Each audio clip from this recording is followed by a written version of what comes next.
The Mikey Bet Show, the Mikey Bet Show. Do you know the Mikey Bet Show? Tino Antonacci made nothing but money off me. I'd be at Basta Pasta at 2 a.m. with 4 or 5 guys. We'd be off for there's no way he's going to get on the air tomorrow. No way. This one I was working from 10 to 2. Tino would go, I'll bet you $100 right now. He's on the air tomorrow, and you won't even notice that he was out.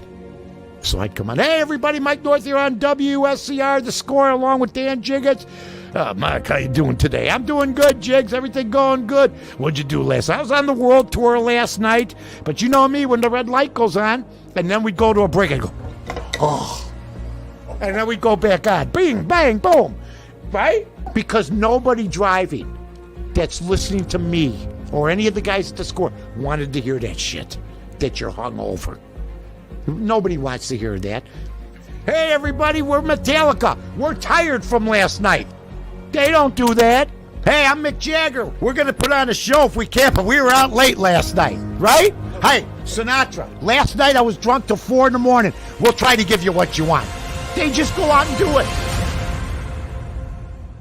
I live large.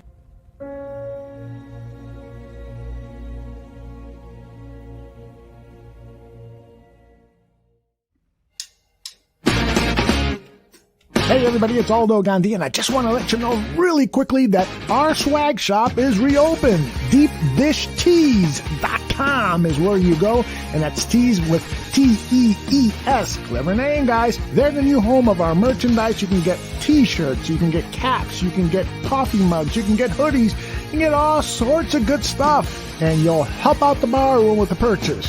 So head over to DeepDishTees.com. Hey, this is David Kaplan from the Cap J Hood Show on ESPN 1000 and NBC Sports Chicago. Now get ready to listen and watch to Bulls 101 with Kris and Larro. Take that, Sparkles.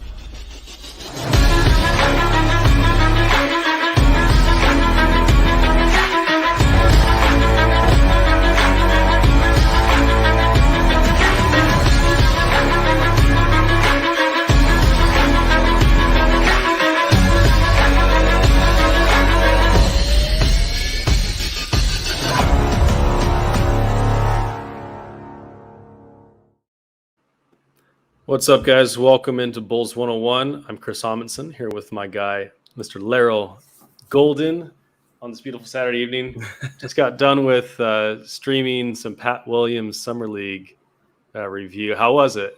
Man, it was a lot of fun, man. Just really, breaking down Pat's games.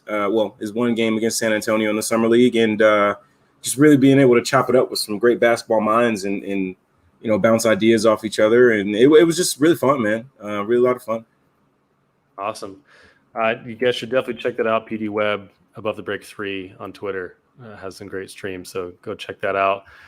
So tonight we were hoping we'd have some sort of update on Lauri at this point. Yeah. It's now like week 3 or 4. We don't. So wanted to spend some time tonight talking about that situation and kind of where we go from here and what the Bulls can do. And then we also are answering some questions. We sent out kind of a late mailbag, so thanks for anyone who did reach out. We did get a few questions that we're going to answer, so we'll dig into those. And obviously, if anyone on the stream has any questions, we're happy to answer them while we're here. So let's talk about Lauri for a minute. He said just a couple days after free agency started that he'd be picking a team soon, that he'd have his decision soon. That obviously didn't happen, so maybe something was available, didn't end up working out. I mean, we knew about the Spurs thing, and we heard reports that at the last minute, the Spurs or the Bulls swapped the person going out. Instead of Lauri going out, it became Thad in the DeRozan trade. I don't know if that's true. I've heard some conflicting reports that wasn't the case. So, but then every team started running out of cap space. The only team that I think that has cap space in kind of the teens that Lauri might be able to sign with is the Oklahoma City Thunder. but so far they haven't seemed to show any interest there. So based on what's left, we've heard rumors of interest from the Dallas Mavericks. I think have been the most prominent one. The Minnesota Timberwolves have been in the mix for a while. They've been rumored to be interested, although nothing's happened. And then the Pelicans, they've got a trade exception that they might want to use on Lauri. And other than that, I'm not sure where the options are. The other option is for him to accept the qualifying offer and come back on a 1-year, around $9 million deal with the Bulls. So straight up, Larro, what do you want to happen, first of all? Like, what would your ideal situation be to resolve this? Honestly, man, I my first option would be obviously to move Lauri and get what you can back for him. And I kind of wish that we could have capitalized on Minnesota, maybe grabbed like Layman and Culver, and grab some depth for the wing spot. Or, I mean, honestly, man, I just want to move Lauri and get it, because I just don't think he's a good fit. But I think we talked about on previous episodes, like if you can bring Lauri back for less than what he thinks he's worth, then you can deal with that, because there are certain things that he does do well that you can use, 7-footer that can, shoot, catch and shoot. I mean, you could do worse. So if there's nothing we could possibly do to get him out of here, I'll take him at $9 million. I'll take Lauri at $9 million. So that's just where I'm at now. It's almost seeming as though, I know AK doesn't really, put his business in the air and give any type of signal to what he may be doing.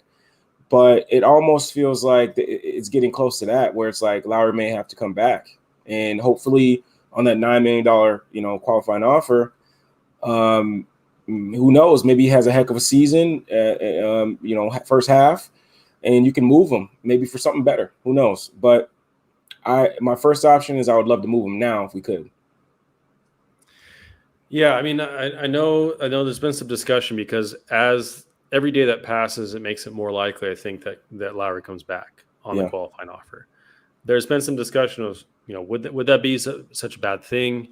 And I would say, I mean, as far as Lauri's own ability to make himself look good in free agency next year, right? If he decided to take the qualifying offer, I think Chicago would be a pretty good place, because we don't have a lot of depth at forward and center right now. So he would definitely get a significant chunk of minutes. And, he has a lot of value. I don't think he has 15 million, 20 million a year value, but at 9 million, I think any team would be thrilled to have him at that value, a backup big like that. But he said that he wants to start. He feels he's a starter in this league. And, coming back on the qualifying offer, he clearly would not start, because you'd have Patrick Williams or DeMar DeRozan ahead of him at power forward. And you'd have Vucevic, obviously, at center. And Vucevic and Lauri, I thought, were not a great pairing in the front court. The defense, obviously, is the biggest concern. But stylistically, I didn't think that they would mesh very well. So, if you consider a bench unit of, say, Caruso, Kobe, Troy Brown Jr., Lauri, and Tony Bradley, I mean, that's a decent bench, right? I think it's a pretty solid bench. You got some mix of shooting, playmaking, and defense in there. But I think the issue is you're going to have a lot of overlap with the starters. The starters are going to be playing big minutes. If they're playing 30 minutes a game, you got 18 minutes for the guys behind them each.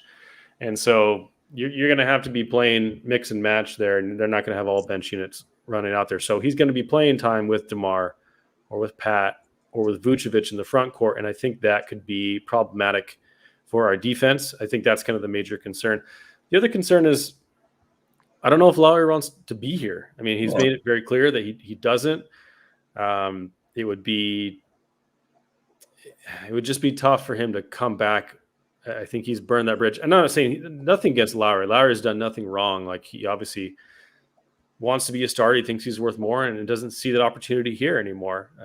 And we've heard reports that he loves Chicago. His family loves Chicago.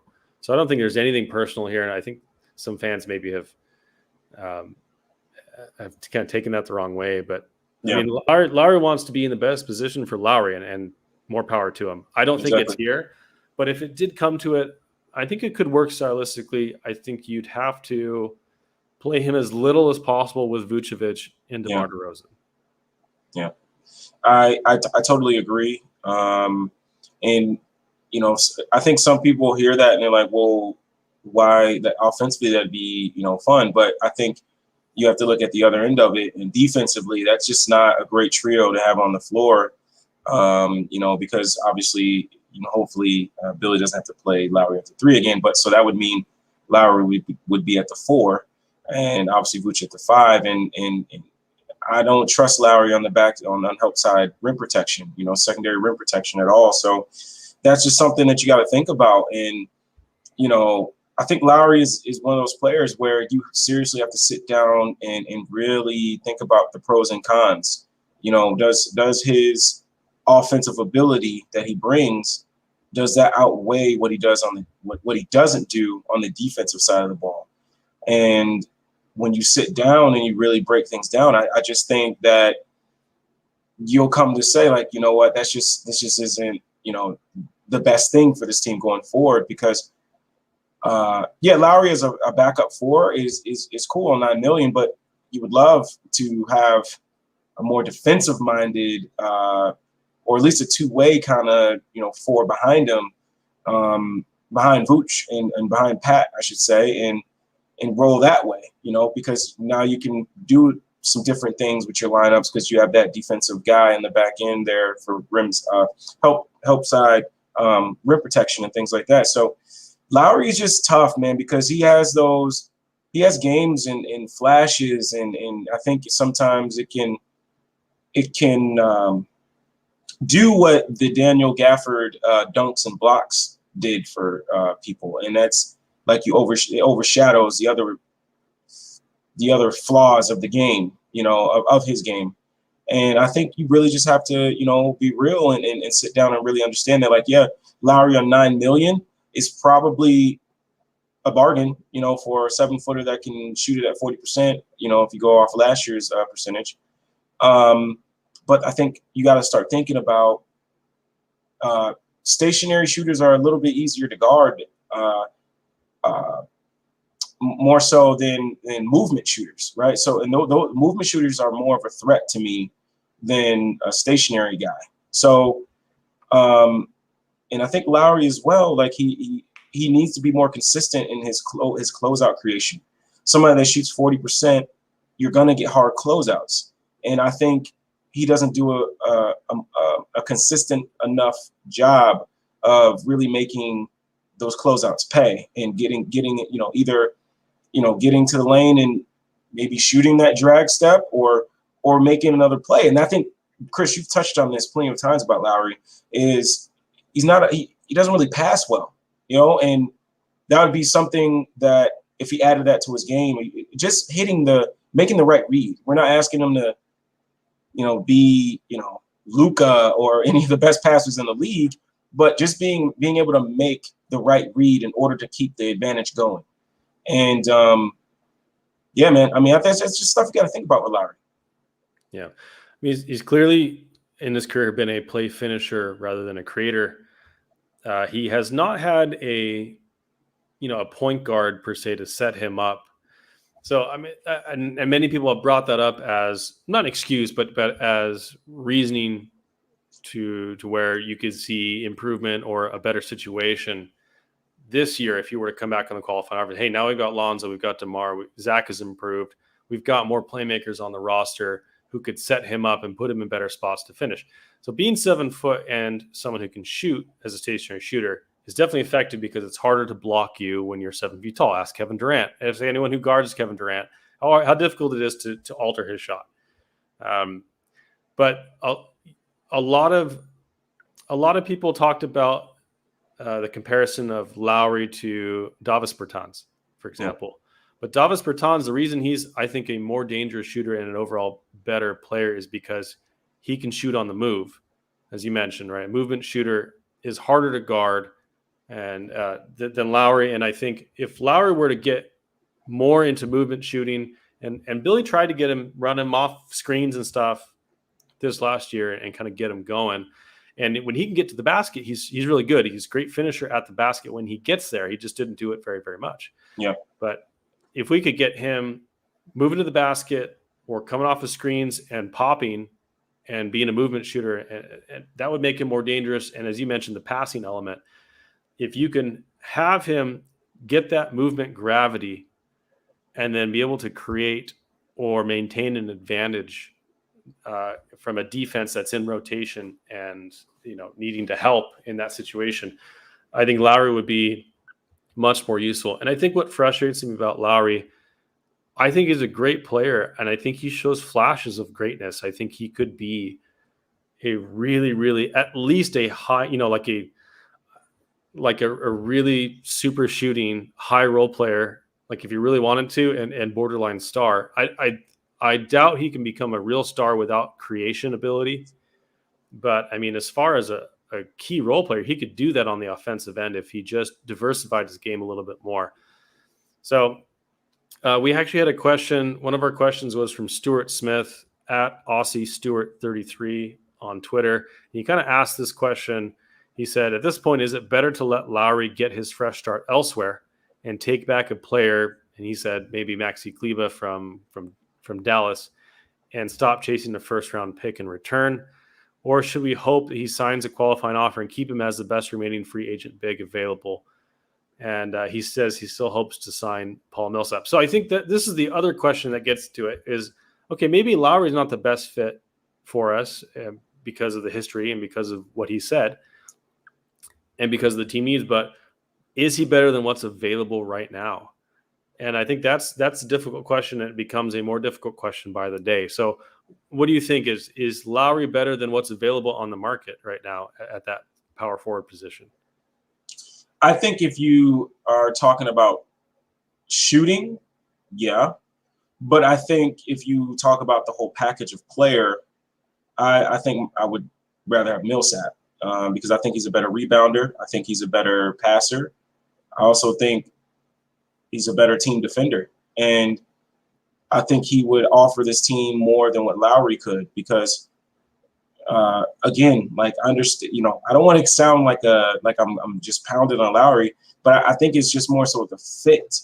I think his abilities are better suited on a team, that's a better fit for him. I think there are some teams that could really use him, a guy that can be a floor spacer. And create more space for everything. But I just feel like I would say Paul Millsap. I would take Paul Millsap over Lauri. Yeah, so he seems to be the one that's clearly the best available free agent at the power forward spot. Now he's getting older. I think he's 36. I want to say something around there. Yeah. So. But if he can provide 15 to 20 minutes of solid rotation minutes, this is assuming we lose Lauri or he gets traded. Let's say he gets signed by Oklahoma City and we get nothing back. Yep. Or if for some reason we just get a traded player exception back and not a player from a trade with Dallas or the Pelicans or someone else. Millsap, I think, is our only realistic, really good option. I think the play here, in my mind, is to get a player back from wherever you trade him to. Yeah. If you trade him to Dallas, Maxi Kleber is absolutely an upgrade for me on the defensive end. He's a very good defender. He guarded Kawhi in the playoffs 2 years in a row. He was injured this last year, so I think the numbers don't reflect his actual ability, but he's been a very good defender throughout his career. He also shot 41% from three this year on not as many attempts. He just didn't take as many attempts. That wasn't the role that he had on the Dallas Mavericks. Obviously, we needed Lauri to be like the second highest scorer on this team behind Zach, which I think was little too much to ask of Lauri, or at least has been.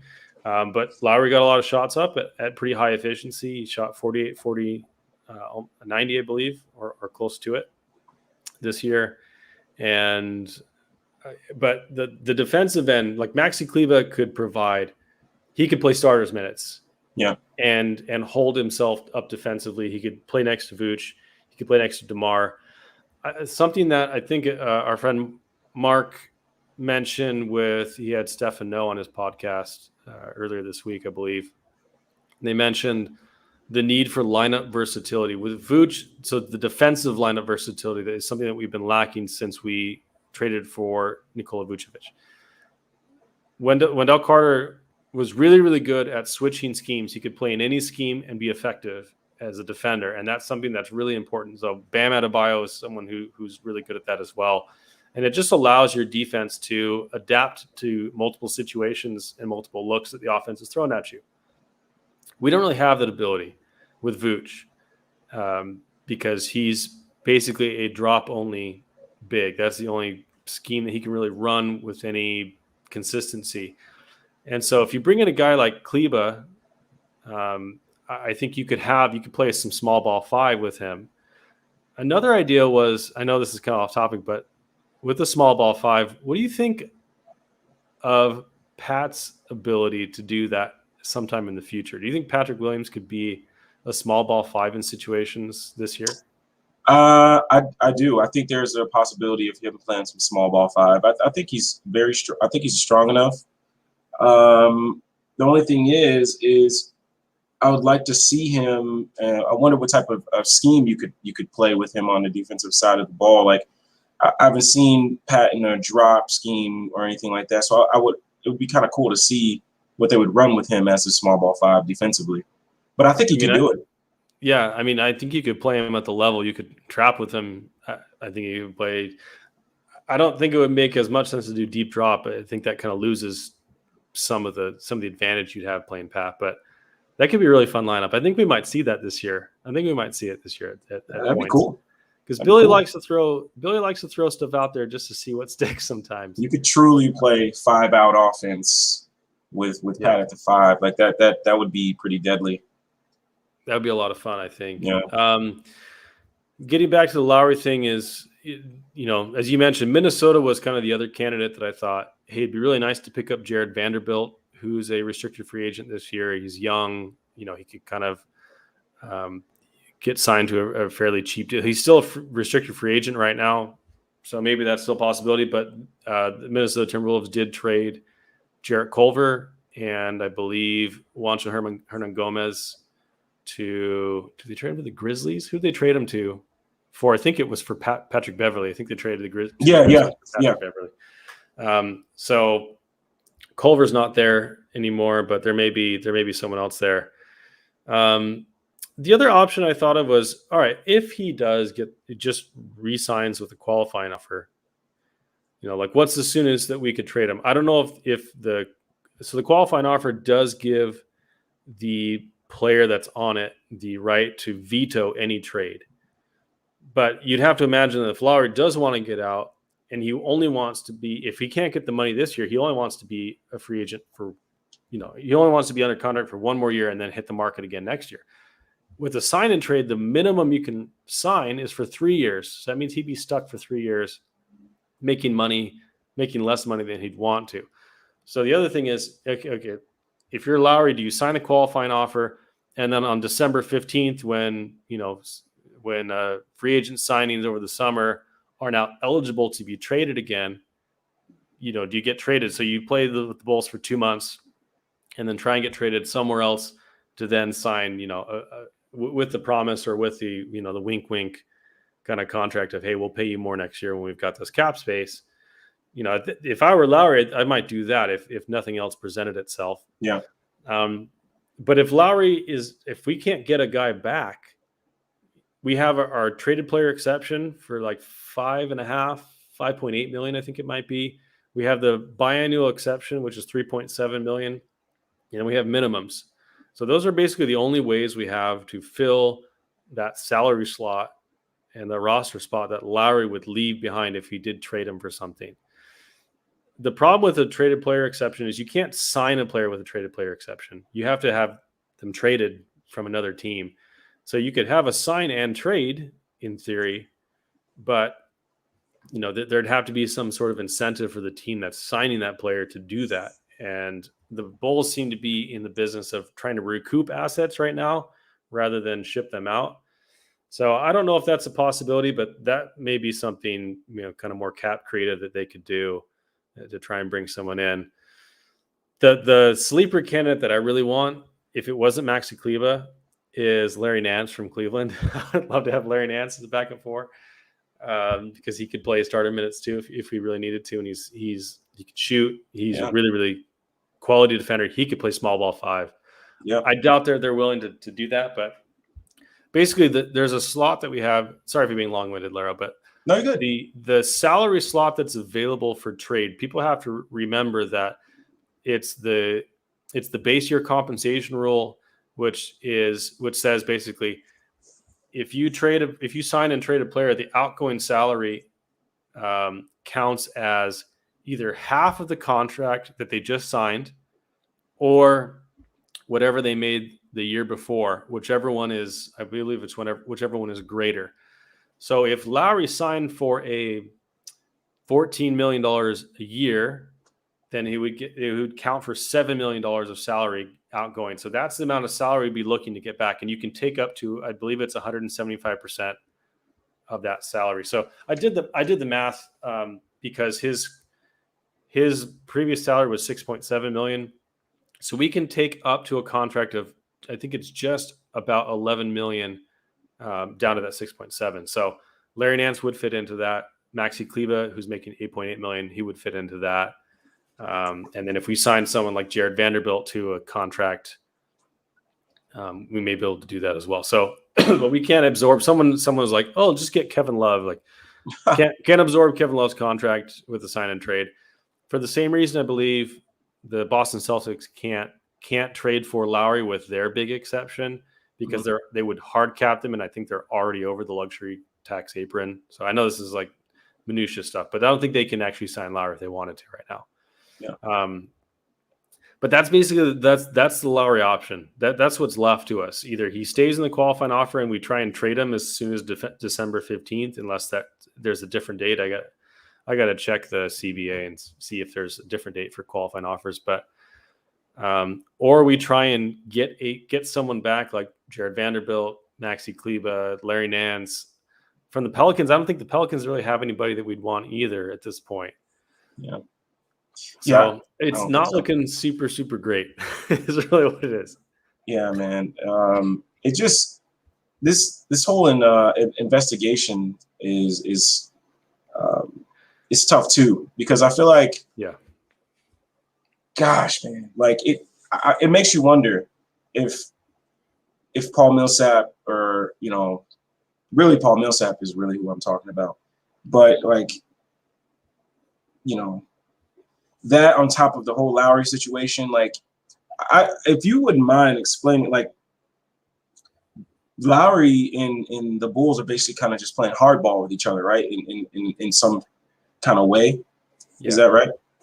So it just makes you wonder, man, like I think you've said this before, is I feel like Lauri needs some realistic, like a realistic, maybe the agent telling him like, hey man, you know what? Like really think about this. Let's take a look at your numbers the last couple of years and let's talk about what you actually are worth. You know what I mean? And I feel like this would be a lot more smooth sailing, but I think Lauri believes that he's worth something and he's not budging, so it's tough, man. Like that 1 year of shooting 40%, and I don't know, man. How do you feel about that situation? Like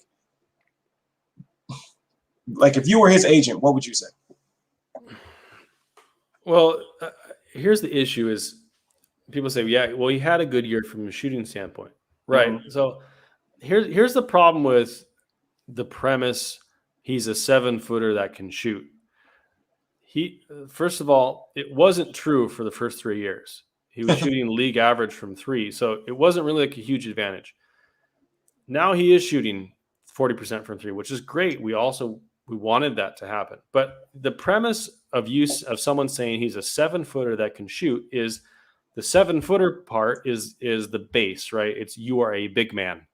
And so you do things that big men can do, right? Which is rebound and take advantage of people in the post and, like play the 4, play the 5. Like those are things that people think of when they think of big men, right? That's the position and the positionality that you have as a big man. And then the promise is the shooter part, right? So he's a big man who, hey, if he develops that shot could be a nightmare mismatch, right? Yeah. The problem is Lauri is basically the opposite. He's now a shooter. He's a stationary shooter, and that's his base, right? That's what he can do well, who may end up being a big man one day. That's always been the issue for me, is he doesn't do the things that big men do. He doesn't take advantage of mismatches. He doesn't get into the post. He has never had a high percentage of finishes at the rim. Now he had a high efficiency, but he's just not there enough. He's not consistent, and that's been the frustrating part with Lauri. If I were his agent, I'd be like, listen, you're shooting almost 70%. Like at the rim. You got guys, they're guarding you with their small forwards, their shooting guards sometimes. Like you got Trae Young on you. You got, Jaylen Brown on you. Like you got James Ennis. You got these guys that should not be able to guard you, and you are letting them get away with it by not beating them in the post, by not shooting over them. Like he's just not physical. Like, he's got all these muscles, but he doesn't have that strong, like lower body base to be able to punish guys in the post. So if I were his agent, I'd be like, this is what you need to work on, because while he did have a career high from three, from shooting, he had career lows in assists and rebounds and blocks, and steals, and everything else. Everything else that's important to his game, he had career lows in. And so that's the issue that I think we've had with Lauri, is that the premise and the promise have now swapped. He's a shooter that needs to be a big man too, and he hasn't been a big man. And now that he's improved his shooting, he's even worse as a big man than he was before. You look at his rebounding numbers the first couple of years, he was a solid rebounder for his position. Now maybe some of that had to do with Robin Lopez, because Robin was notorious at boxing out and letting his other teammates, actually get the rebound. And so maybe that changed when Wendell Carter came in, because Wendell Carter would suck up a lot of rebounds himself. Yeah. But we've just seen so much of Lauri not doing the things as a big man that he should be doing. And I think that's what's frustrating, is there's so much promise there. There's so much promise, but it just hasn't put it all together. And he's still young. He could still do it. I hope he does it. I want him to do it. Like he's a good dude. I wanted him to have success here. I still, if it comes to it, if he signs the qualifying offer, I'll still root for him to have success. I want him to put it together. He just hasn't yet. That's really the reality. Yeah, I mean, you're right. I gotta get a drink of water. No, I totally agree with what you're saying though, because I think I think some people, when they hear talk about Lauri and some things that he does not do well, I think a lot of people feel like it's like, I don't want to say hate because that's strong, but it's almost like they believe you're just saying Lauri is trash and he's a bum, and it's like you got to break it down further. You got to really like think about team construct and what he does and how what he does helps this team. And even last year, right? He shot 40%, but like it really didn't mean that much. Like he didn't really affect the game. Like there were games where he was knocking down threes, but it didn't matter. Like because it just wasn't really affecting the game that much. It wasn't impacting the game. It wasn't put how can I say this? You just really have to pay attention to what's going on and not just the result. Like you have to look at the process. And yeah, man, it's tough, man. It's gonna really, really be tough to have him on the floor at the same time as Vooch. And even when Vooch is not on the floor, my question is, what position is he gonna guard? I don't trust him to guard 5. I don't trust him to guard the 4s. I certainly don't want him to play 3 again. So what are you going to run? Like, what are you going to do with Lauri on the floor? Yeah, I think ultimately his best position will be at the 5, probably as a backup 5 as a floor spacer. But I thought we did see some improvement on the defensive end this year. On ball defense, I thought he did a better job containing guys in general towards the end of the season after he got benched. Now maybe it's because he was facing more bench units. But that may be his role going forward on this team at least, and maybe on another team as a backup. And if he can just hold his own as a backup big and guard that position, I think he'll be fine. But you're right. I mean, ultimately what Billy had him doing this year is he was guarding small forwards. He was playing the small forward spot because they're like, well, it's not, I mean, they're guarding you with small forwards anyway. Yeah. So, and we really can't, we were trying to play Tice and Thad and Vooch who could all defend the 5 much better. So it just made more sense, I think, towards the end of the year. But yeah, that's kind of, what I have for Lauri. We did get a question from Mark. It's at IL Mark W on Twitter. Thanks for your question, man. He says, who do you want to see with the final roster spots and 2-way contracts? So we've got 3 spots left if Lauri's not here, 2 if he is here, and then we have another 2-way contract because Devon Dotson's the other 2-way. So what would be your 3 free agent signings? We've only got the biannual exception and minimums basically, and a $5.8 million traded player exception at this point. So if you wanted to do that, and sorry, before I ask you, Salim makes a really good point here. He says Casey also mentioned the tampering investigation might be holding up further moves, including trading Lauri. So that could be what's holding up too. I've heard that too. Yeah, Casey did mention that, Casey Johnson at NBC Sports Chicago. So maybe they're saying, hey, I don't know if I'm going to have the second round pick to trade to you by next week. I'm not sure how long the investigation is going to last either, but that may be holding it up too. I would be absolutely thrilled if we got Maxi Kleba back, even in a straight swap for Lauri. I think would be a home run for the organization and for the team on the court. But what do you think about that? Do you think that might be something that's kind of stalling the whole machine here? Yeah, no, I definitely do. Because honestly, I truly believe like Paul Millsap is still a really good player, and there has to be a reason why he's not signed yet.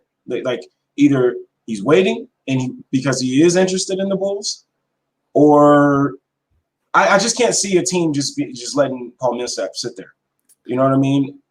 If I'm using my brain, the right way, like I'm trying to think of all the teams, and I just feel like Paul Millsap is a great piece, especially for championship caliber teams. Like why would you not want Paul Millsap as like a backup? You know what I mean? Like, so it really makes sense that he could be waiting for what the Bulls are doing, because obviously he has a relationship with AK as well. So that makes a lot of sense to me. I kind of have a conspiracy theory about it, which is he doesn't want to sign for the minimum. And so the Bulls front office is saying, hey, we'll sign you for the biannual exception. We just can't do it yet, because if we do it, then it ruins our leverage with Lauri in a sign and trade somewhere else, right? Mm-hmm. Because they're going to say, hey, now you don't even have a roster spot left or whatever. So maybe that is, the holdup as well. So now we'll get back to the question that Mark asked, which is, how would you like to see them fill out those last 3 spots on the roster and the 2-way? Man, me personally, this is what I would like. I would like, obviously, Devon Dotson would be one of them, one of the 2-ways. And then there, honestly, man, to touch on the Summer League roster, there really wasn't much there besides Pat and Marco and Devon.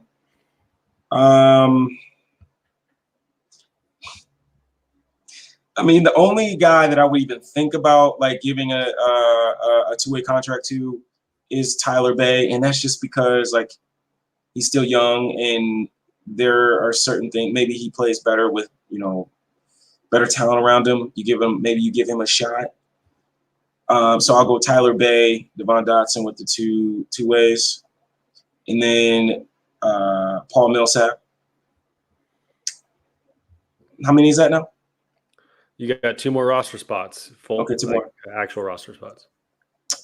And I'm trying to think who else I would like.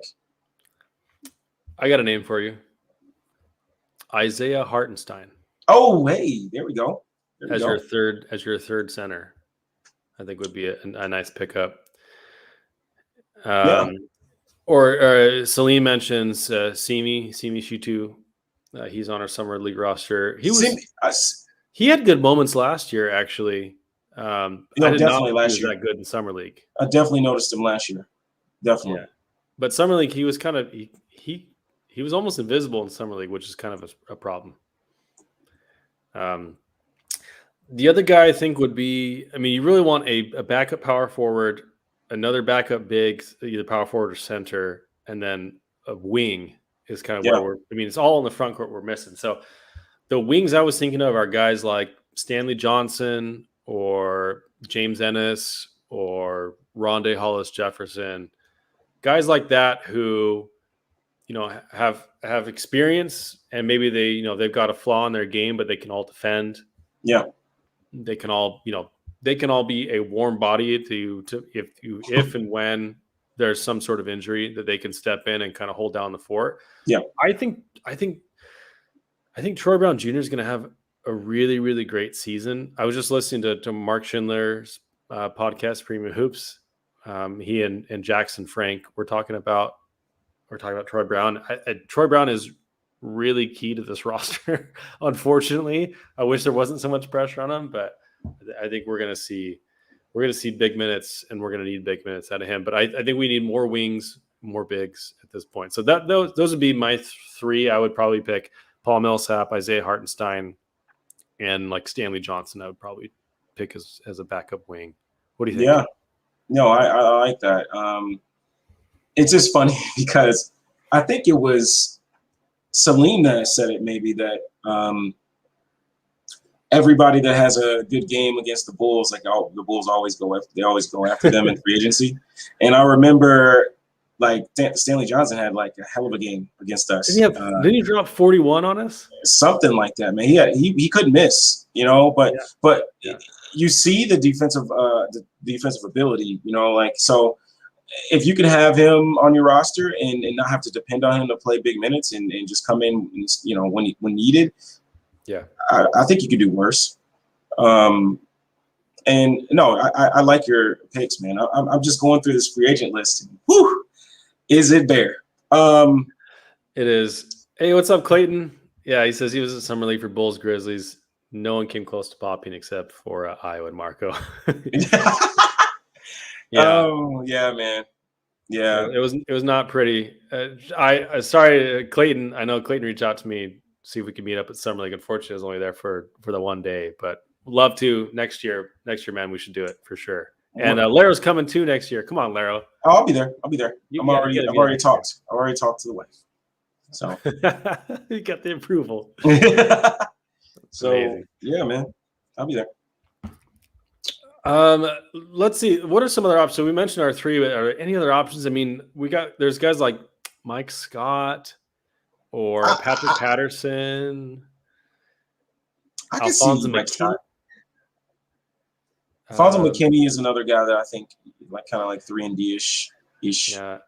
I mean, Jared Vanderbilt would be great, but he's a restricted free agent. We don't have any money. What do you feel about Jakar Sampson? I mean, yeah. Yeah. I don't have a strong opinion one way or the other. I mean, I guess he'd be fine. Oh, who's the other guy I was thinking of? He was on our team. He was on our team last year for a portion, right at the end. He's like a super athletic power forward. He was on Portland for a while. Shoot, why am I forgetting his name, Larro? Do you know what I'm talking about? Why am I blanking? I don't know. Yeah, I'm blanking on that one. I'll have to check it out. But man, Ooh, he shot a blazing 20% from 3 last year. Jakar Sampson, that is. yeah, Adam Makoka. I wonder, would you like Adam Makoka back? I thought Adam had some nice moments. I thought he had some nice moments last year and the year before. Yeah, no, I like guys that. Noah Vonleh. Thank you, Luis. Oh yeah, that the Portland. That's what I was thinking about. Yeah. Vonleh, Vonleh's a good idea as well. I think he could be like I wouldn't want to depend on him as my second big or my third big or even my fourth, but he could be an end of bench guy, I think. Yeah. Thank you. It's like, definitely. Why am I forgetting Noah's name? But yeah, no, I more so for me, I think the offense is going to be just unreal. So like, if you can just find guys that are good defenders, you know what I mean? Like, I think that's what you need to fill out the back of their roster with, because I think you have guys that can score the ball. So like, you just need guys that, like you said earlier, lineup versatility and mostly on the defensive side. So if you can bring in, Makoka, who can defend, so Makoka wouldn't be a bad idea either. Yeah, I think you're right. I think the offense is really going to cook this year. So that leads me to another question from our guy Nippy at PX Nippy on Twitter. With the additions of Lonzo and DeMar DeRozan, what offensive schemes and sets do you expect to see this upcoming year?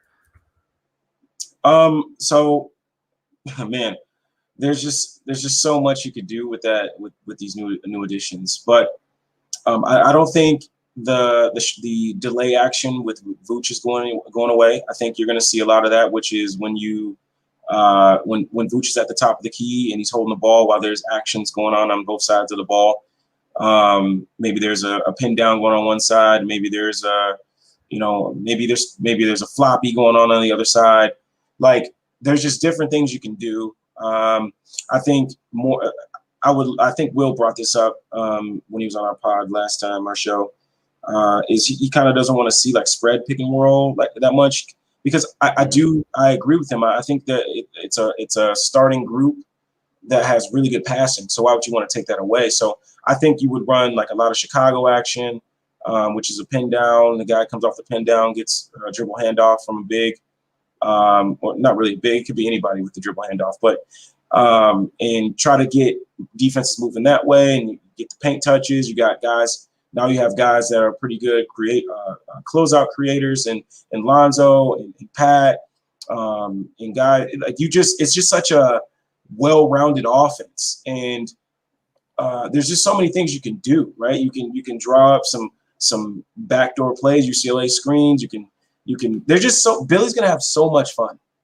And one person, like, I'm glad you brought him up, is that can be key because. Him and Lonzo, obviously, but second side actions. And I think this is where Troy Brown Jr. will come in big for us off the bench. Because let's say, for instance, DeMar DeRozan is with the bench unit, and he starts the action with maybe there's a high side pick and roll. He gets downhill. Now he's got a rotation. You can swing it over to Troy Brown, who I really thought should have been in more situations of pick and roll last year, but now you can run some pick and roll with him on the second side, and I think he can really operate as a pick and roll ball handler. If you went back and you looked at some of the Wizards tape from the bubble, like, you'll see that there's a lot of pick and roll. There's a lot of him making the right pass and creating, getting 2 feet in the paint and making the right read. And I think that's what you got to do with Troy. Like, yeah, he isn't a knockdown 3-point shooter. But he does bring more. He is a good passer. He can handle the ball and pick and roll. I think you got to involve him more in the offense. And I think Billy knows that. I just think it was a very short amount of time to really just add all these different things in the middle of a season. So I do think there's going to be some more things added with these guys that have been here for a little bit too. Yeah, no, I completely agree. There's going to be a ton of ball and player movement. I think you're going to see as you said, less kind of spread pick and roll, but more ball and player movement. Actually, Steph No wrote an article about this, so go check it out. It's Steph No. That's STEPHNOH.substack.com. If you go there and sign up for his newsletter, he wrote a great article talking about a set the Thunder ran called the Hawk set that they ran with Carmelo Anthony, Russell Westbrook, and Paul George. So that's another set. You guys can go take a look at that and that breakdown. But you're right. Not only do they have those kind of, if you take that simile of those three guys, ours would be DeMar DeRozan in the Russell Westbrook spot, and then Paul George and Carmelo Anthony. You have Zach, you have Vooch, or you could run it with Lonzo. You got a lot of good playmakers on the team now. I don't understand. Like, this is so wild that at the beginning of last year we had 0 playmakers. It was like Satoransky was like our best playmaker, maybe Denzel Valentine off the bench. Zach grew so much in his playmaking role. Kobe took some strides there. And then we brought in Vooch, who's a good passer in the short roll. Lonzo Ball, obviously, great transition creator, and he's an incredible passer, and he's a super smart passer. DeMar DeRozan, really smart passer. He's not a fancy passer. But he just makes a simple right read. He turns it over very few times a game. Then you got guys like Troy Brown Jr. off the bench, Alex Caruso, who are also smart passers. I mean, we have a plethora of passers now. And towards the end of last year, after the trade deadline, we were one of the best passing and assist teams in the entire league. And our passing has gotten substantially better since then. So I'm really excited to see the offensive sets that they're going to run. Who's going to stop them from scoring? I just don't see it. It's so hard to guard all of these guys on offense.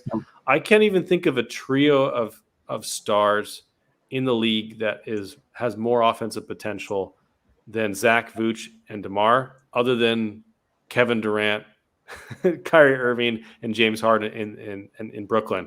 But other than that, like, who's the other trio of stars that makes you works at that hard on defense? It's going to be really fun. I think this is going to be a top 5 offense this next year. I've said it multiple times, but that's going to be our bread and butter. Ball and player movement. We got so many good passers. We got to take it, and we got good shooters. We just got to take advantage of it.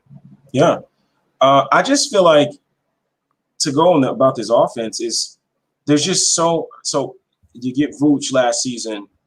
Vooch and Zach, they both never had players at that same kind of caliber of each other. Now you had DeMar, right? DeMar is 4-time All-Star, a guy that's improved every year, and even especially last year in terms of assists and being a playmaker. And now, but DeMar has never been on a team that's going to provide this much space, right? Like, the stress that these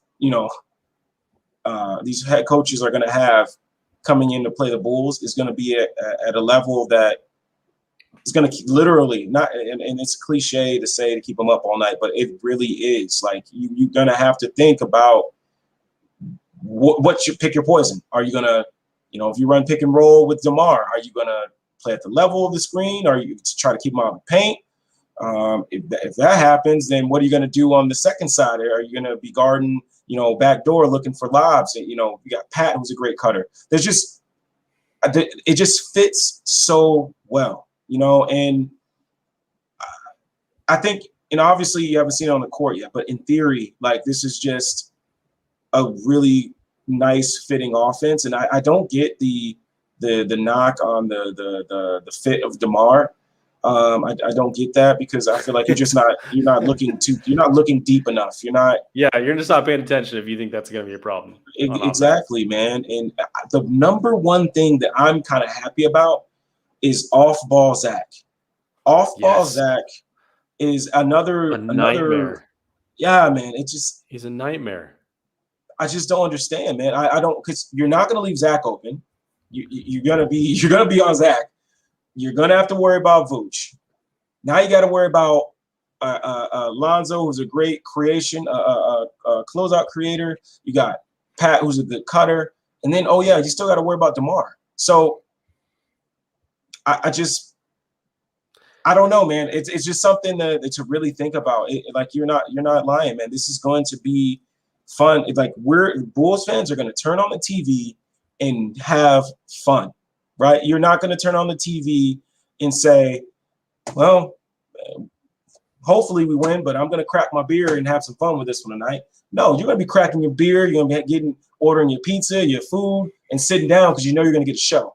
You know you're going to see some buckets. You know you're going to get a team that's going to compete. So it's going to be fun, man. I can't wait. And gosh, the sets you can run with Zach off ball, the type of gravity that he's going to, like, the defense is going to have to give to, like, the type of attention that the defense is going to have to give him off ball. Like, you can run split actions and just different things. Like, I'm just my gosh, man. Just have Zach look at some Steph Curry off-ball movement. Exactly. Tape, yep. Because I mean, no one has better gravity than Steph, and no one is more dangerous off-ball than Steph Curry, probably. But that's the type of scenario we're looking at for the Bulls. And I think this is probably the most complete offensive team the Bulls have had since the dynasty. I agree. I mean, the Derrick Rose years, even in 2011, 2012, they did not have an offense this potent. I mean, it was as we saw in the playoffs. They tried to contain Derrick because they knew if Derrick wasn't creating offense for the team, no one else is going to be able to step in that role. Yep. And this team, you cannot stop it. You can't stop Vooch, Zach, and DeMar all at the same time. And you got guys like Lonzo and Pat and Caruso that can also. I mean, Kobe. Like, yeah, it's going to be smoking hot. It's going to be smoking hot. That's the other thing to think about too is DeMar. Like, I think your idea of having DeMar be the first guy off the floor, and then you can bring him back with and off ball Kobe. We already know what off ball Kobe does. Off ball Kobe is the most confident Kobe. You know what I mean? So.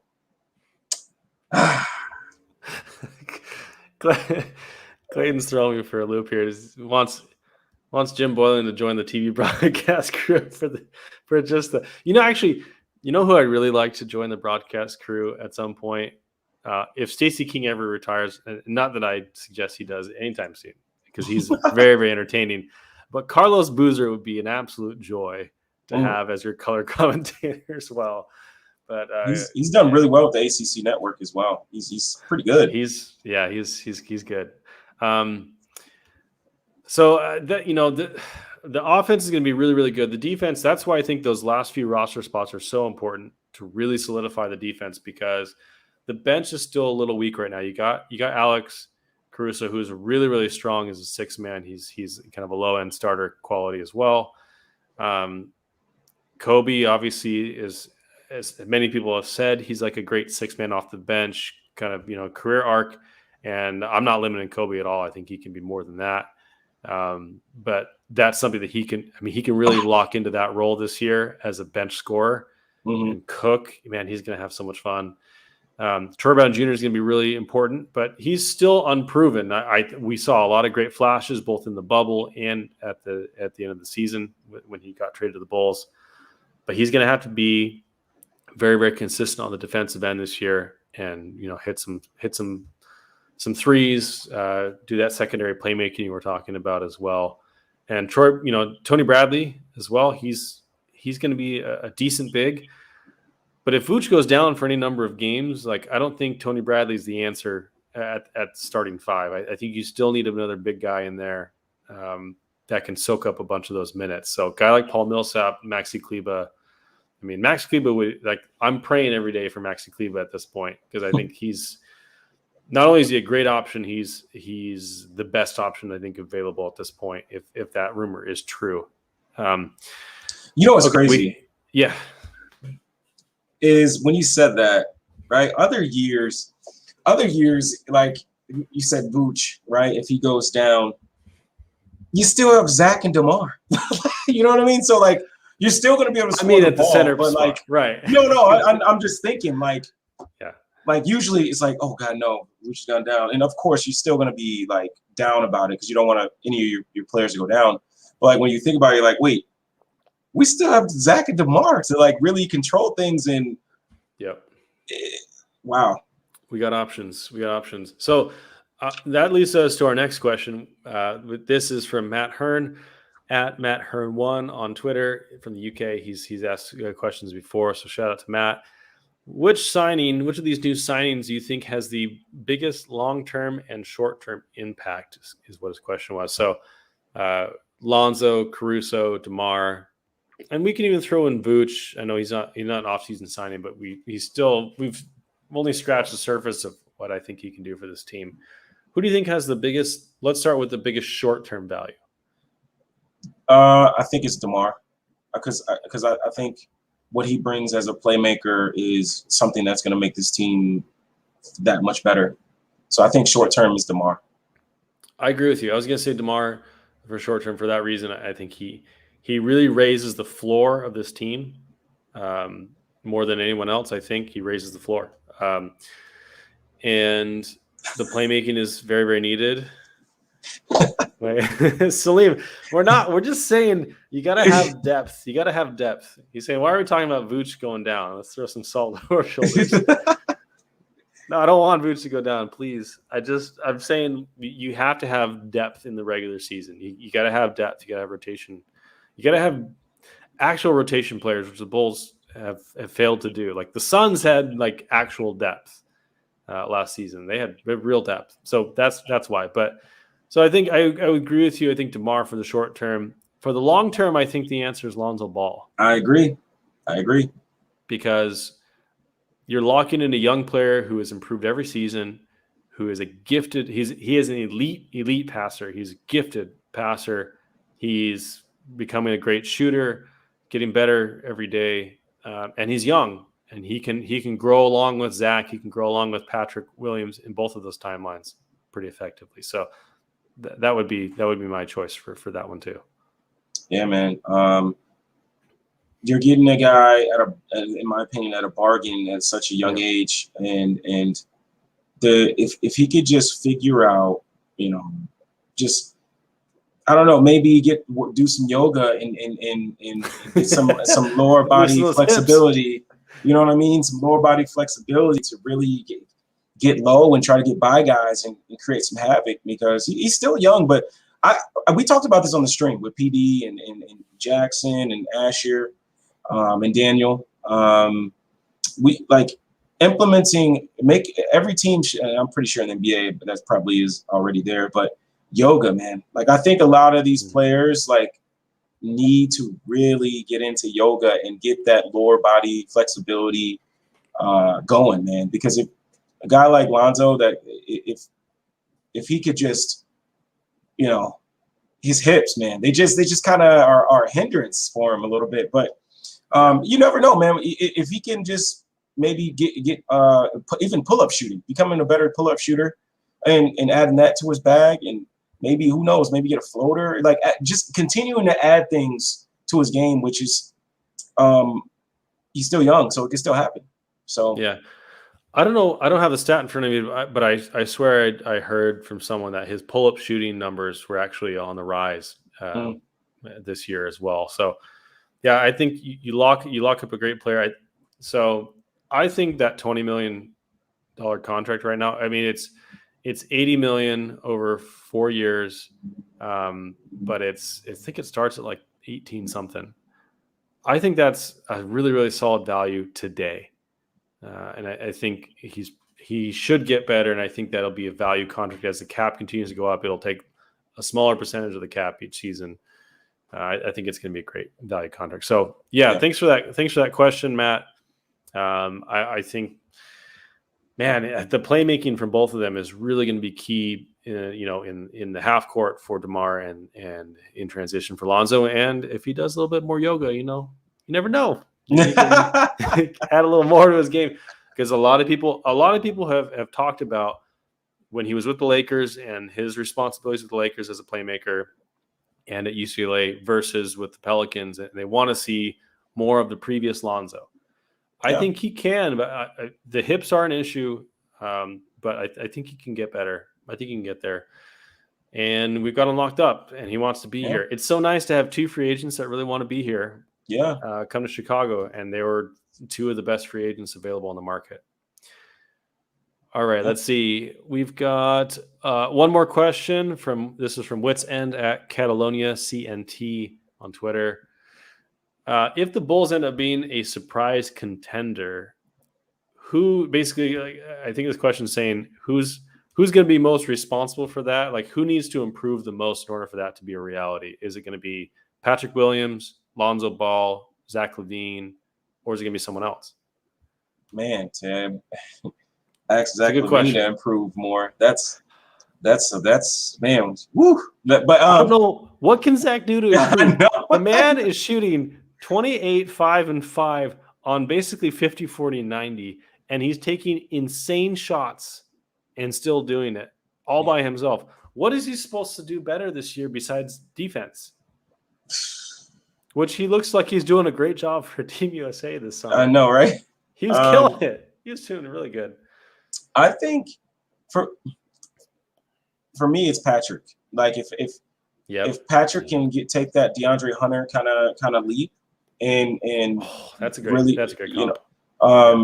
I think that can add just another level. And man, there are a couple plays in summer league where we talked about it on the summer league stream, where I feel like during the season, like he was just hit with assignments like LeBron, Kawhi, Book, all these big names. And I feel like he was just so locked on that assignment that I think there were times, maybe more than a couple times, way more than a couple times, where he wouldn't be there for the help side. He wouldn't stunt for the role. He wouldn't help side. He wouldn't be there. And I think in summer league I think he showed a little bit more engagement, a little bit more. He showed a couple more signs of him being more comfortable in the league now. And I would love to see that too. Like if we're going to play him at the 4, I would love to see some more. Like that was one of the big things of him coming out of college was that weak side rim protection. Yeah. And I think if he brings that, because that's something we haven't really had. Like, yeah, Thad played, pretty well, but like a guy that can actually just go pin it off the glass, or a guy that can go up and, take care of business and be in the right spots. Like that's another step. Even if he just took a step defensively, right? A more step defensively, I think that's huge as well. So, it's Patrick for me. I agree with you. I agree with you. So he was below average as a defender this year. There's no question. He did take on big assignments. It wasn't like he was super successful at them, but you could see the skeleton of a successful defensive player in his frame, in his movements, and his instincts. Still made a lot of mistakes. I mean, he's a rookie, right? Rookie trying to guard the best players in the world, like big playmaking forwards, Giannis. But you mentioned the weak side rim protection. The first thing I thought of when Giannis blocked Ayton in the finals was when Patrick Williams snatched it out of his hands in a very similar manner. It wasn't in the pick and roll, but he came that weak side rim protection, and just Ayton was cocking back for a lob dunk, and Patrick just went up, blocked it, and took it right from him. Like that is a rare quality. Yeah, man. In a player. There's not many people who can do that. So I think Patrick is the key to the short and long-term future of this franchise, in my opinion. What's crazy is also to go with that is Thad, when he talked about it, it was like Pat didn't even know that was considered like a monster play. Like he just thought, I'm just playing my playing my role, Thad. Like what do you mean? Like he just took it from him. Like I don't know why they just showed that play as well, but yeah, man. I mean, this is just good instincts from him, man. This is you're on the screen, then immediately just boom, give me that. Like, yeah, amazing stuff. This is the type of stuff like that he can do. Like he's that. This wasn't a lucky block. This wasn't like a player just like whoa, like he can make that. No, this is a play that Pat can do well, obviously this is a tough play, but I mean, like, this is the type of player he can be, like, in terms of, like, these are the type of plays he can make, you know, like, and again, like, he didn't even know this was a good play. He just thought, I'm playing defense, you know, like, Yep. that's all I think that, you know, Yep. so, I mean, that's just, man, I don't even know, bro. I don't even know. No, I agree with you. It's hard to put into words, but that's a huge defensive play, and you see the skeleton of a great player with Patrick Williams, and I think, as I mentioned, I think he is the key to this team really going to the next level. Yeah. Clayton had another great question here. It says, no idea what the Kings would want from Marvin Bagley, but if he was on the market, what would you want the Bulls to put a trade package together for him as a backup big, and if so, what would you be willing to trade? So I know you and I privately have talked about Marvin Bagley as an option. Mm-hmm. So Marvin Bagley is going to be paid around $11 million this upcoming season. So I'm not 100% sure if he'd fit into like a Lauri sign-in trade if the Kings wanted him, for example. But I think the Kings should be interested in Lauri, and they need a power forward. Right now, I don't really think they have one. I think Marvin Bagley is their guy. I'll have to check. But shoot, I have to check. But I think for me, Bagley is a downgrade from Lauri currently, but he's a guy who needs a new situation. He's got a lot of talent. I mean, he was picked high in the draft for a reason. He has a whole lot of talent. It's just a matter of putting it together. I don't know if, Sacramento has not been a great place for most people for a long time. So I don't know if it's just Sacramento or if it's Marvin Bagley. But, let me check the roster real quick for if you want to give your opinion while I check the roster, and I'll come back to you. Yeah, Marvin Bagley offensively is a player that I would like to see on this roster. Defensively, I think I want to watch a couple games of him just because I haven't really paid too much attention to his defensive side of the ball, but I do know that I've seen a few games where drop is not his deal. Like drop defense is a problem of his. But again, like before I make a final judgment, I would like to see more games of him. But I definitely think he's a candidate for change of scenery, maybe new coaching, new voices in his ear. It might help him. Yeah. Right now you do have Harrison Barnes playing some power forward for him, who's obviously good. They just signed Maurice Harkless, who's kind of like a small forward, power forward as well. I would love him.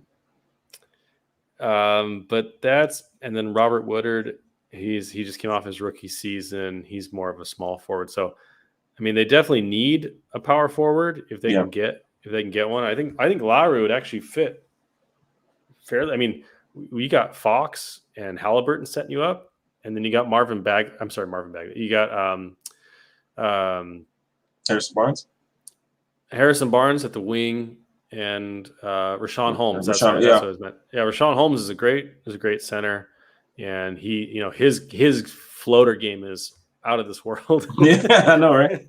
It's out of this world, as the Bulls experienced on multiple occasions this last season. But I think Lauri would be a great fit there, and I'm surprised that we haven't heard more interest from the Kings. But Marvin Bagley would be a guy that would be nice to get back. I think Maurice Harkless would be nice to get back too, but they just signed him. So yeah. I think they also signed. I think they traded for Tristan Thompson as well. Yeah, Tristan Thompson's here as well. So I don't know. Maybe you could get. Tristan Thompson would come back for like $9.7 million. So maybe you could get Tristan back with a first for Lauri, and that could kind of help that situation if they really wanted a first. Yeah. But I don't see Dallas or Minnesota giving up a first. I don't see anyone giving up first except maybe the Kings if we were to take on someone like Tristan Thompson. I think Thompson could help us, or Marvin Bagley could help us in the short term. But yeah, it's kind of slim pickings now. So I'm really interested to see what the Bulls are going to do with this Lauri situation. Yeah. So I think that was all the questions we had. I had one more question for you, Larro. Okay. It's not about pineapple on pizza. Oh man, here we go. It's not. It's not. Where do you see the Bulls? Where do you see the Bulls finishing in the East? Like, what do you think their range is? And not necessarily as a seed, but Yeah. like as a As overall roster and talent play. I think they're okay. So there's obviously the champs in Milwaukee. There's Brooklyn, and then I would say you got Philly, Atlanta, but Boston. I still don't know with Philly, like if they're gonna still that whole Ben They're Simmons kind of in thing, flux. like yeah. So you never know, but I would say we're right there. I think we're right there in terms of like the roster and in theory of like what the team could be. I think we're right there, and obviously there is a possibility for them to be not as good as we think. So Sure. I think the range could be anywhere from top 5 to like, I don't know, 8th, 7th, 8th. Okay. Yeah. Okay. I'm kind of with you. I think we're clearly not as good as the Bucks and the Nets. I think the Bucks will not be as good this next year. Honestly, I just they lost PJ Tucker, number one. Yeah. Lost their dogs. Retained Bobby Portis, but yeah. But then again, I think Allen.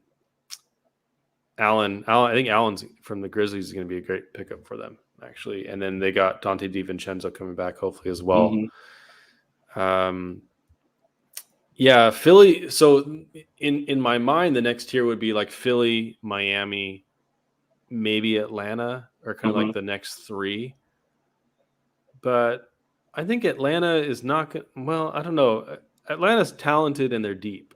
Yeah. But I don't think their top end talent is as good as our top end talent. Like Trae Young, is Trae Young better than Zach LaVine? I think you could argue either way on that. I think Trae might be more important to his team. And I think his skill set may be more important to a team than Zach. But as far as like who's the better player, I mean, I think Zach is nearly as good offensively and much, much better defensively, which is saying a lot. Trae Young he improved, but he's still one of the worst defenders in the NBA, according to winning. I'm going to get flack for that, but from Atlanta fans, but they're deep. But I think our top end talent is better. I could see us finishing ahead of them in the standings. We could do that. I think Philly, as you mentioned, with flux. I think what with the Atlanta deal is like, I think we are one of the teams that doesn't provide a player for Trae to relax on defense. I think that is very key when you talk about matching up with them, because the Knicks, right? You can put him on Reggie Bullock, and he's a stationary. Well, he can move a little bit, but like he's a guy you can leave him on, right? I think every series there was somebody for Trae to kind of relax on, and I think if you can get Trae into foul trouble and make him work on that side of the ball, I think that is very key, because once you take Trae off the floor, they still, Kevin Huerter can play, Bogey can play. But they all don't provide that same playmaking ability that Trae gives you. Like Trae's playmaking ability is off the charts. Like that's what separates him from a lot of point guards, is that ability to playmake, get in the paint, provide and force rotations and find the right passes. Like he's just really good, but. He's phenomenal. I mean, I'm not trying to take anything away from Trae. Like Trae, I think a budding superstar in the league on the offensive end. Mm-hmm. But as far as I could see a situation where the Bulls, if they fell at the end of this roster and gel offensively, they could be as good as the Hawks this season. Philly, as you mentioned, is in flux. I don't know. I don't have as much faith in them And Embiid, I mean, Embiid just tore his meniscus again. I don't know. It's just that team. There's always something about that team that just feels like not quite there, even though they're really talented and good. Yep.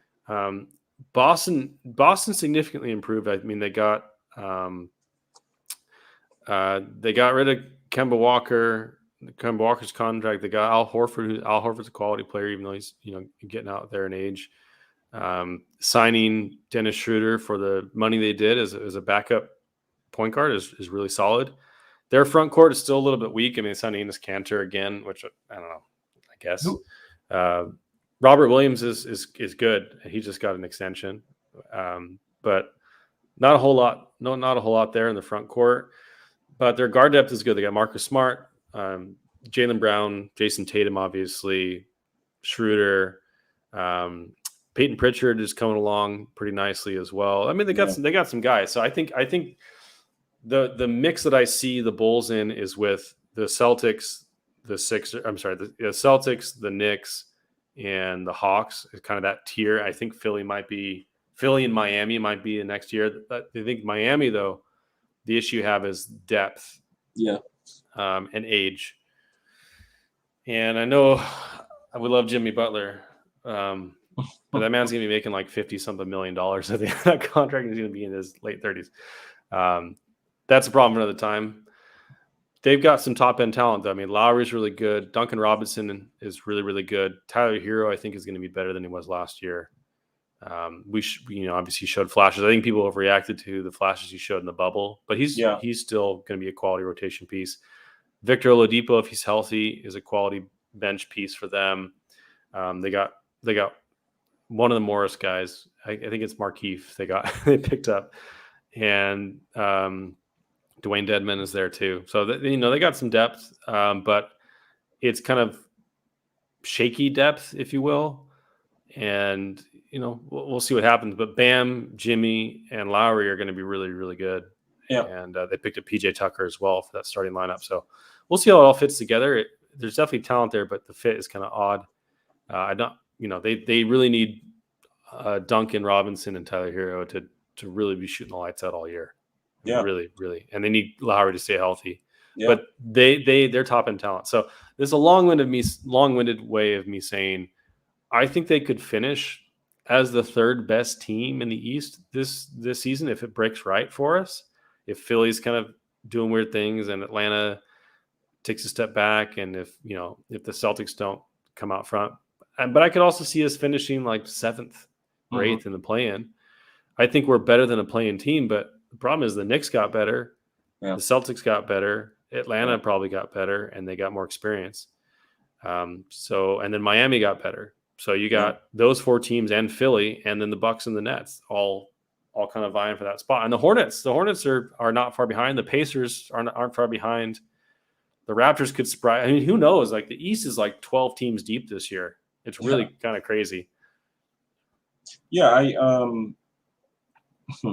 thinking about the East and the teams in the East, it really makes you think like, man, is this going to be one of the better years in the Eastern Conference? And who knows how long? I think there's going to be a lot of parity. I think there's going to be just a lot of fun games to watch. There's not going to be really many stinkers, to watch. So Nets Bulls is going to be fire, fire offensively. So, man. I mean, I'm just trying to think, and I think I agree, man, with the top. Them finishing top 3, if it breaks right, and I think I agree. I just don't think people understand like this fit, man. It's gonna be fun. It's gonna win ball games. It really is. It's gonna be hard to score, and I think that's a huge thing.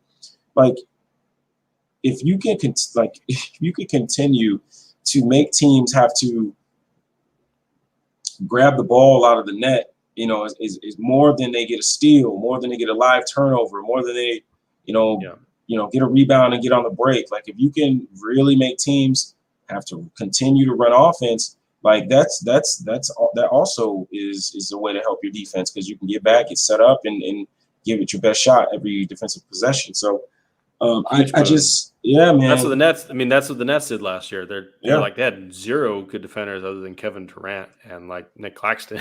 Yeah, Right, and maybe Bruce Brown too. man. Not a lot, and Yeah. they did just fine. Yeah, They were Kevin Durant toe away from going to the finals. man.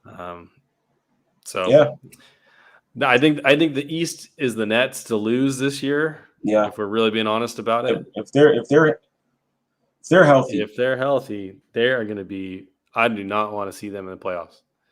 my goodness. Yeah, but no, I a lot of things have to break right for the Bulls, but I mean, Billy Donovan, we talked about this with Rob Schaefer last week. Billy Donovan and the front office identified weaknesses on this roster and got like they just plugged the perfect person into that hole for everything. Point of attack defense, hey, why don't you have Alex Caruso, who is like the best point of attack defender, if not one of the top 5 in the league. Hey, you want some half-court playmaking, foul drawing, rim pressure? DeMar DeRozan, congratulations. The more I think about that contract, the less the contract of DeMar DeRozan bothers me. I think the cost is still too much, right? The first-round pick, second round, 2 second rounds, and Thad, I think is too much. I mean, it just is for a free agent. I think it's insane. But DeMar's making $26 million this year. He's an all-star level player. Nikola Vucevic is making $26 million this year. He's an all-star player. Zach LaVine is making $19.5 million this year. He's an all-star player. We have 3 quality all-star level players, all making much less than $30 million. I mean, Kyle Lowry got paid $30 million. Or Kyle Lowry, I think, got the same contract, and he's like 4 or 5 years older. Anyways, I think his offense is going to cook. I think tomorrow's going to really show out and prove a lot of people wrong. Shout out to Tim Bontemps at ESPN, by the way, who said we'd finish 11th or 12th this season, and called Vooch not really an all-star. I mean, technically an all-star, but a sub-all-star level player. So that's just, man, the national media are pissing me off right now. Yeah, man. I think this team will be better, but we'll see how it all plays out. We got some more moves to make. So hopefully that you guys that listen and watch today, we're helped out a little bit by some of the suggestions we made of end of roster pieces. We could set it. I don't think I ever said who I'd put as my 2-way. I don't think I ever said who I'd put as my 2-way guy. But I'd probably go with Tyler Bay or Troy Baxter Jr. just for the fun of it. I wouldn't mind having Makoko back either, but or Simi Shitu. But anything else before we wrap this thing up, Larro? Man, let's just hope that this investigation gets over tomorrow, and we can move forward. Training camp is coming. It's like 5 weeks away. It's crazy. It's wild. So, all right. Well, thanks again, guys. You can catch Bulls 101 on YouTube, on Twitter every Saturday night at 11 p.m. Central. You can also catch us on any podcast platform. Search Barroom Network. So all of us shows of Barroom Network are under the same like program. So ours will show up usually every Sunday morning, depending on where you are in the world. Chicago time would be like Sunday morning. You can catch us there. If you have any questions, you can hit us up on Twitter at KLA Hoops, @_Larro Hoops, or you can ask our @Bulls 101 podcast Twitter account as well. And you can hit us up on Gmail if you have a question you want to email us about, or if you have an opportunity, or if you have a guest suggestion or anything, you can email us at bulls101podcast@gmail.com as well. So thank you guys again for sticking around. It's kind of a down week we've got. Yeah. We've just got not a whole lot going on. So appreciate you guys' questions on a short-term notice here, and we'll have more fun stuff next week, and hopefully some Lauri news one way or the other. Seriously. Right. Have a good night, guys. See you later.